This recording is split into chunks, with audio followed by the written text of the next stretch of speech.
Hey everybody, this is Mike Anderson with Collision Advice. I'm here with my great friend Danny with the DEG, and we're working with SCRS to bring you a series of quick tips that will help you to boost your business.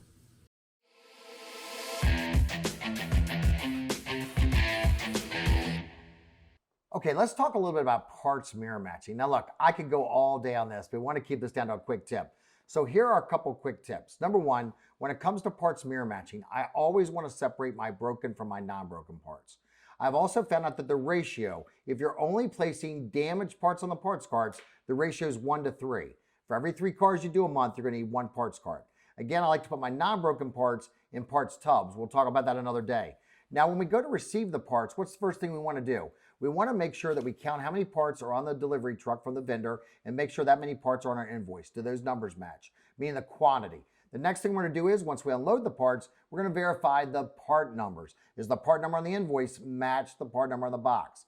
After that, we're then going to check for to make sure the parts are not damaged, right? If it's sheet metal, make sure there's no dings or nicks or anything that got damaged in shipping. If it's a plastic part, make sure nothing got scuffed in shipping, right? If you're comparing aftermarket versus OEM parts, maybe you're going to check the weight of the part. Maybe if it's a headlight, you're going to check the lumens of the part. Maybe you're going to check the Rockwell hardness tester on it to check aftermarket versus OEM sheet metal, things of that nature. And then once I verify all my parts are right, I'm going to take and attach my old part that was damaged to my new part, attach them together on a parts card so they can be provided to the technician.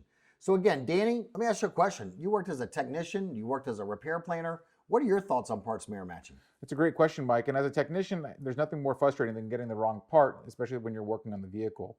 So again, if our shop has a parts person, we rely on them to take the new component and match it up against the old one, because it's very easy to assume that 2 L-shaped brackets are the same, when in reality they may have different stampings, different die marks, different left and right characteristics. So again, you really want to identify those early on in the stages. It's also important to note that the labor time does not include mirror matching, and it's an administrative labor. So it's not included in your labor time. To install the correct part on the vehicle is included, but mirror matching the part is not included in your labor times. So there you have it, ladies and gentlemen. We hope you got a few quick tips there on parts mirror matching. Thanks for joining us.